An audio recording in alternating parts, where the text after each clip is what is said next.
Hi, this is Tony Ruggiero here on The Tour Coach. Thanks for joining in and thanks for following along. It is my mission to bring you some of the best instructors, the players, mental coaches, fitness experts, everything you need to play better golf, all of the people I find fascinating that can give you information to help you in your pursuit as a teacher or as a player. It's all here on DewsweeperTV or wherever it is you get your podcast. Thanks for watching the Tour Coach podcast, and hopefully this helps you teach better, play better, and enjoy the game. Content Palooza. I'm going to move this out of the way. You can bring that in. You're good. At the Dew Sweeper Cocktail Party PGA Show. Armando, what's going on? Lee Trevino fans got me here. Yeah, it's a great Pretty Instagram cool, page. If you do not follow, give us a shameless plug. Oh, Lee Trevino fans on YouTube and Instagram. It's just a bunch of highlights, clips,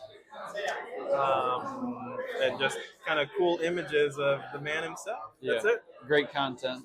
I was just watching one of, I think it was like yesterday or the day before, something popped up that I hadn't seen before. Lee's the best. So how did this start for you? For me, so I guess I'll expand on what I didn't expand on the actual episode. Okay, come on.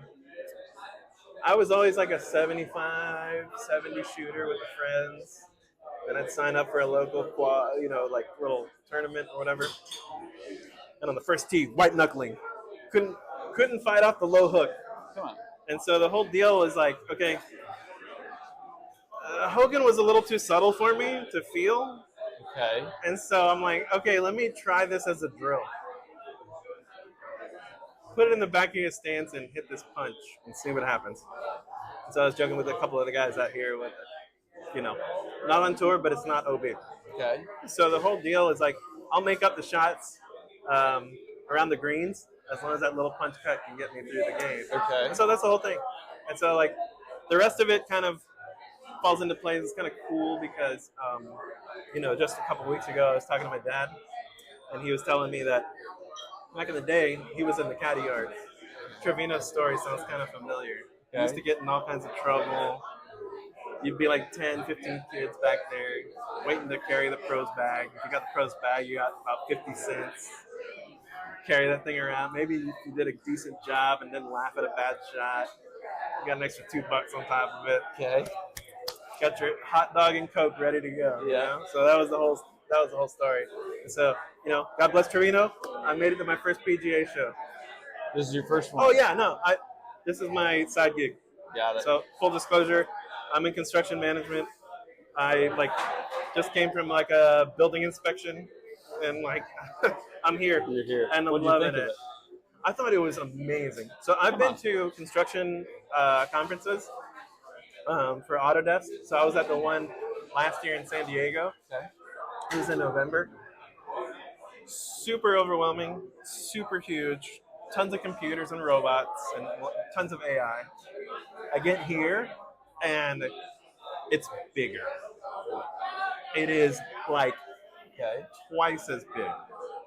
And it's kind of surprising that this fun game that you could play from 8 to 80 has such a huge presence in our town. So I live here in Orlando. Oh, you do? Yeah. Oh, perfect. So where do you play at?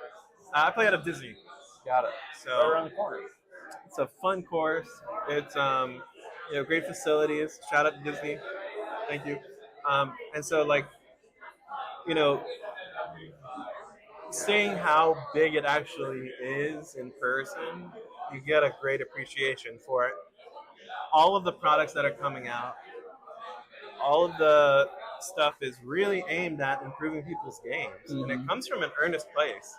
It's not just seeing these players that are trying to improve and they're this fountain of cash. It's not really that.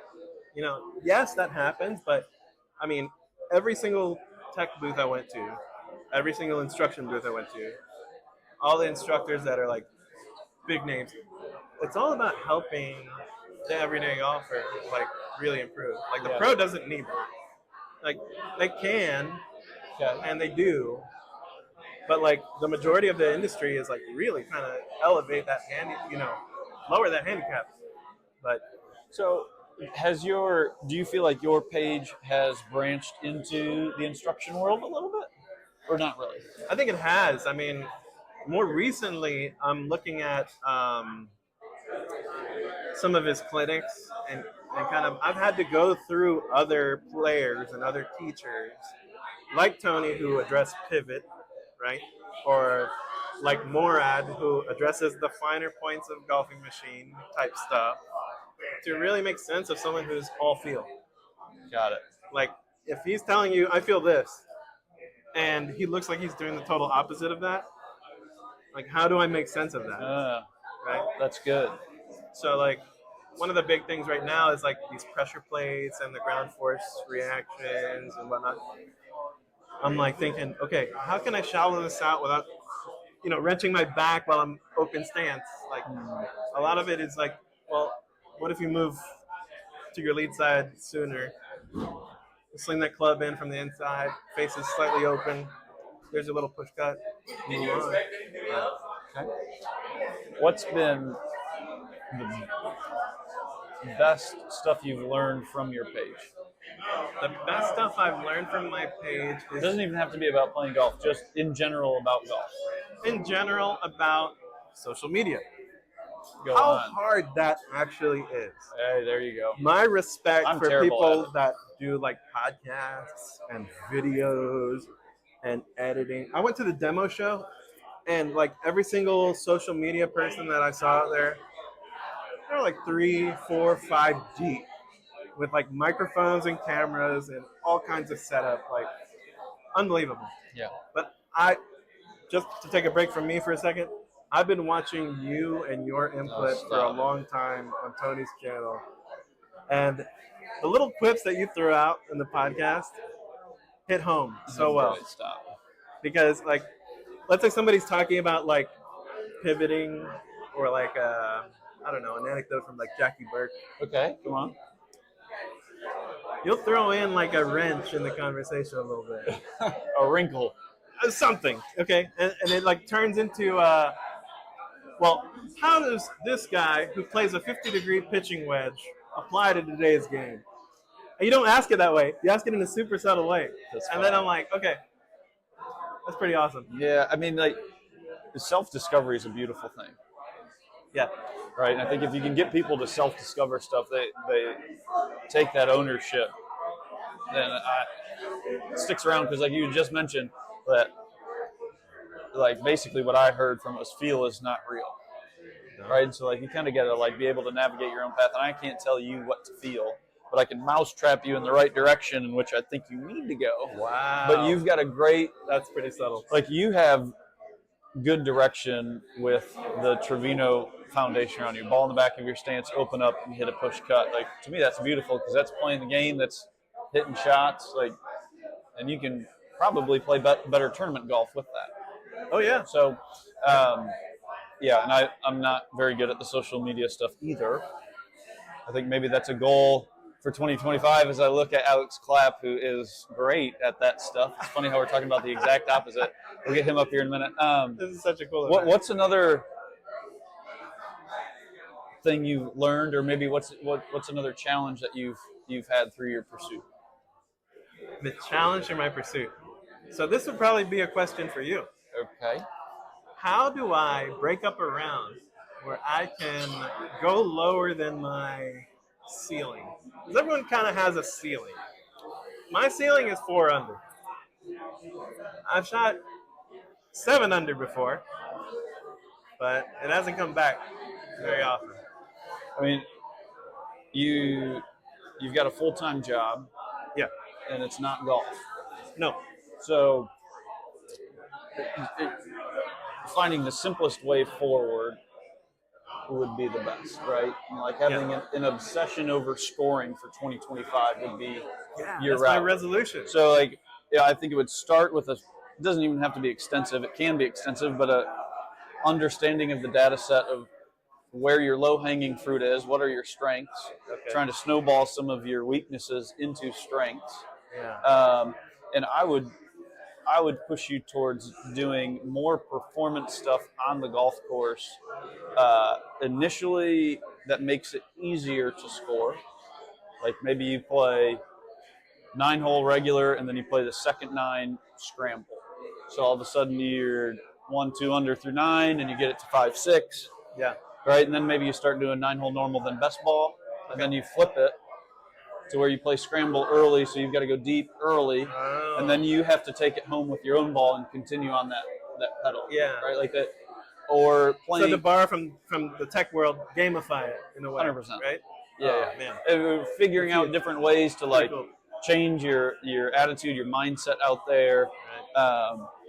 But again, making it simple, because you don't want to make it more complex. You got to be able to play. I would start there. You know, like another one too that I love is from Luke Donald. He played two things. When he was number 1 in the world, he led the money list on PGA Tour and the European Tour. He led the field in bogey avoidance, and he was obviously a phenomenal putter, but bogey avoidance, because he figured if I make 2 bogeys around, and I've only got to make 2 birdies, I'm back to even. I've got 14 holes to get it under par. Okay. You make 3 bogeys, you got to make 3 birdies. All of a sudden, you've only got 12 holes to get it under par. You do that over 4 rounds, I'm going to smoke you. Yeah. And so he would play games too on the golf course where he'd play every 3 holes. He was just trying to get 1 under. Every 3 holes, he was just trying to get 1 under. Not like looking at it like, hey, I'm trying to get it in the clubhouse at. Get comfortable with the runs. 100%. Yeah. Yeah. Wow. Just doing different ways to kind of rewire your mindset out there.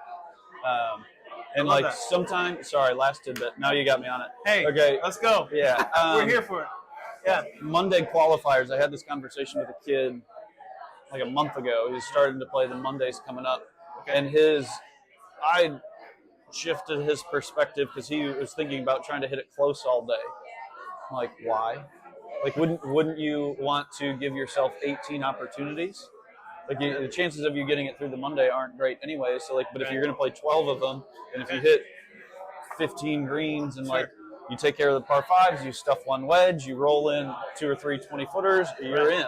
Right. But, like, what if you go at a couple pins, you miss 1 short whatever, and all of a sudden short-sided yourself. You shoot yourself in the foot. And, like, to me, that's not far off from some of the Luke Donald stuff where tick on bogey avoidance, but also playing to your strengths, where for me personally, I prefer stress-free. Some people like the stress. But figure like that's where it would be more on-course stuff. So long as your ducks are in a row, putting, short game, irons are good, drivers are good, you keep it in front of you. Yeah, you know, I mean, I'm starting to kind of contemplate branching off and kind of do like a channel where it's about playing. Hey, you know, because a little toddler at home, it's kind of tough to get out and play. Okay, and a full-time job. Okay, we're good. Let's be honest here. We're not. You know, I get out there, and the times that I'll shoot 33s, 34s, 35s, I think of it 9s basically. If my putting, if I can put in an hour and just drill a 3-footer, 4-footer, 5-footer circle. If I can hit a few drivers and just focus on 8 irons on down, I'll get there. Yep.